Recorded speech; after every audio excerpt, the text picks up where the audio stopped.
এর আগের দিন করেছিলাম গরম গরম কড়াইশুঁটির কচুরি, আর আজকে করব গরম গরম ডাল পুরি, যার জন্য নিয়ে নিয়েছি ছোলার ডাল। ডাল পুরির পুরের মশলার জন্য নিয়ে নিয়েছি গোটা জিরে, গোটা মৌরি, আর নিয়েছি শুকনো লঙ্কা 4টে। শুকনো খোলায় ভালো করে ভেজে মিক্সিং জারে দিয়েছি, আর একটু ফ্লেভারের জন্য দিয়েছি কয়েকটা রসুনের কুয়ো। মশলা আর সঙ্গে সেদ্ধ করা ডাল সমস্ত কিছু একসঙ্গে ব্লেন্ড করে নিয়েছি।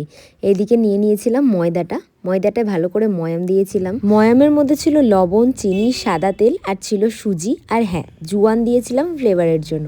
ব্যাস, ময়াম দেওয়ার পর অল্প অল্প করে জল দিয়ে ময়দাটা মেখে নিয়েছি। এই সেই সেদ্ধ করা ছোলার ডালটা সমস্ত মশলা দিয়ে মিক্সিতে ব্লেন্ড করে নেওয়ার পর সরষের তেলে লবণ হলুদ দিয়ে নাড়িয়ে নিয়েছিলাম। এতে করে পুরের টেস্টটাই কিন্তু একদম আলাদা হয়ে যাবে। হয়তোবা আমার রেসিপিটা একটু আলাদা, তবে এত সুন্দর খেতে হবে আমরা সত্যিই ভাবতে পারি। কড়াইশুঁটির কচুরির রেসিপিটা চাইলে আমার পেজেই আছে, দেখে নিতে পারবে। আর এরকম আরো নিত্য নতুন রেসিপি চাইলে পরে অবশ্যই পেজটাকে ফলো করে রাখতে হবে। ময়দা মাখা কমপ্লিট, লেচি কেটে নিয়েছি, আর এদিকে পুরটাও পুরোপুরি রেডি হয়ে গিয়েছে। পুরের কালারটাই একদম চেঞ্জ হয়ে গিয়েছে। এবারে সুন্দর করে পুরগুলো এক একটা লেচির মধ্যে ভরে নিয়েছি। ব্যাস, একদম রেডি। এবারে শুধু বেলে গরম তেলে ছেড়ে দেওয়ার পালা। বেলেও নিয়েছি, এইবার গরম তেলে ছেড়েও দিচ্ছি।